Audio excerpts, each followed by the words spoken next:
आज का जो मेरा टॉपिक है वो है definition and scope of ecology. अगर हम डेफिनेशन की बात करें तो हम ये कह सकते हैं कि ecology is a branch of biology concerning interactions among organisms and their biophysical environments which include both biotic यानी living and abiotic means non-living components। मतलब वातावरण और जीव समुदाय के पारस्परिक संबंधों के अध्ययन को हम पारिस्थितिकी या इकोलॉजी कहते हैं। या हम इसको और दूसरी तरह से डिफाइन करें तो ये कह सकते हैं कि पारिस्थितिकी के अंतर्गत जीवधारियों यानी पौधे और जंतुओं दोनों के वास स्थलों या उन पर पड़ने वाले वातावरण के प्रभाव का अध्ययन किया जाता है। इकोलॉजी शब्द जो है वो दो ग्रीक शब्दों से मिलकर के बना हुआ है। पहला है oikos means house and logos means study. The word ecology was coined in 1866 by the German scientist Ernst Haeckel। अब बात करते हैं ब्रांचेस ऑफ इकोलॉजी की। मुख्य रूप से इकोलॉजी की दो ब्रांचेस हैं। पहली है ऑट इकोलॉजी यानी स्वयं पारिस्थितिकी और दूसरी है सिन इकोलॉजी यानी कि समुदाय पारिस्थितिकी। ऑटिकोलॉजी में क्या होता है कि इसके अंतर्गत एक इंडिविजुअल प्लांट या इंडिविजुअल जंतु या इंडिविजुअल स्पीशीज यानी एक व्यक्तिगत पौधे जंतु या व्यक्तिगत जाति और उसके वातावरण से उसके संबंधों एवं प्रभावों का अध्ययन किया जाता है। देन दूसरा है सिन इकोलॉजी। सिन इकोलॉजी के अंतर्गत क्या होता है कि एक ही स्थान पर पाए जाने वाले समस्त पौधे समस्त जंतु समुदायों और उसकी रचना एवं व्यवहार और उनके स्थान के वातावरण से संबंधों का अध्ययन किया जाता है। सिन इकोलॉजी को आगे फिर तीन भागों में बांटते हैं जो कि हैं तीन उपभागों में हम कह सकते हैं, सब डिविजन्स इनके हैं। जैसे कि पहला है पॉपुलेशन इकोलॉजी यानी कि आबादी पारिस्थितिकी, दूसरा है कम्युनिटी इकोलॉजी यानी कि समुदाय पारिस्थितिकी और तीसरा है इकोसिस्टम इकोलॉजी यानी कि पारिस्थितिक तंत्र पारिस्थितिकी। अब पहले की बात करें जो हमारा सब डिवीजन है समुदाय पारिस्थितिकी का, आबादी पारिस्थितिकी।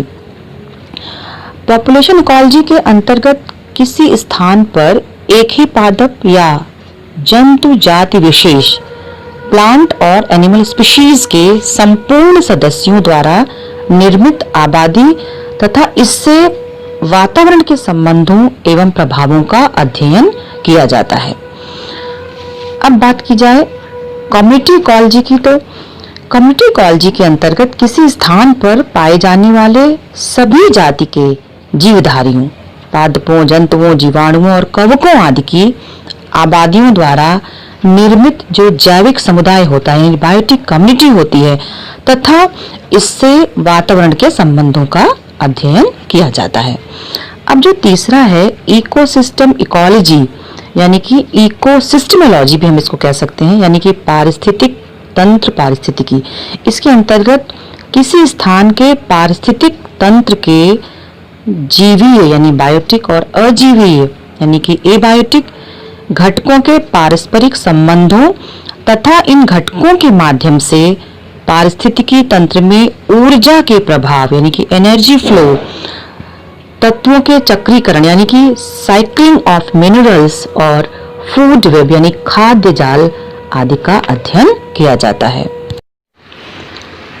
अब जो मॉडर्न इकोलॉजिस्ट्स हैं उन्होंने इकोलॉजी के कई भाग बताए हैं, जैसे प्रोडक्शन इकोलॉजी यानी कि उत्पादन पारिस्थितिकी, माइक्रोबियल इकोलॉजी यानी सूक्ष्म जीवी पारिस्थितिकी, स्पीशीज इकोलॉजी यानी कि जाति पारिस्थितिकी, पॉपुलेशन इकोलॉजी यानी आबादी पारिस्थितिकी, रेडिएशन इकोलॉजी यानी विकिरण पारिस्थितिकी, कम्युनिटी इकोलॉजी यानी कि समुदाय पारिस्थितिकी, पॉल्यूशन इकोलॉजी यानी कि प्रदूषण पारिस्थितिकी, स्पेस इकोलॉजी यानी स्थान पारिस्थितिकी, इसके बाद इकोसिस्टम इकोलॉजी यानी पारिस्थितिक तंत्र पारिस्थितिकी, अप्लाइड इकोलॉजी यानी कि व्यवहारिक पारिस्थितिकी, इसके बाद विकासीय पारिस्थितिकी यानी डेवलपमेंटल इकोलॉजी, देन आनुवांशिक पारिस्थितिकी, और इसके बाद है मानव पारिस्थितिकी यानी कि ह्यूमन इकोलॉजी।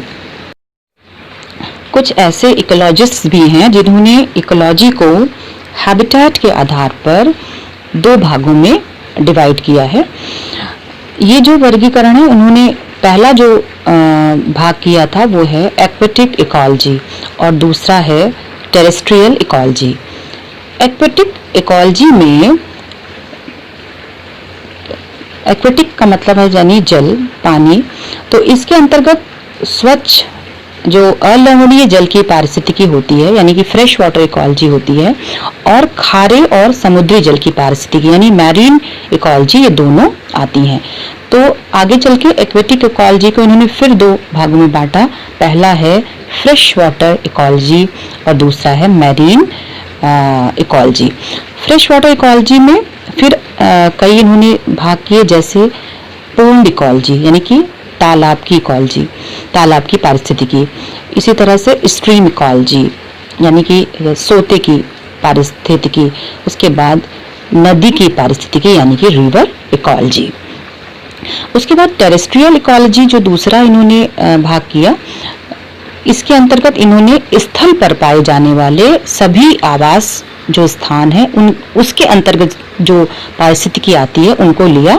तो इसमें मुख्य रूप से जैसे आता है ग्रासलैंड इकोलॉजी यानी घास स्थल की पारिस्थितिकी, इसके बाद फॉरेस्ट इकोलॉजी यानी कि वन की पारिस्थितिकी, उसके बाद तीसरा है डेजर्ट इकोलॉजी यानी कि मरुस्थल की पारिस्थितिकी, और उसके बाद चौथी है फसल स्थल पारिस्थितिकी यानी कि क्रॉप लैंड पारिस्थितिकी। Objective of ecology is to understand the nature of environmental influences on individual organisms, their populations and communities, on ecoscapes and ultimately at the level of the biosphere.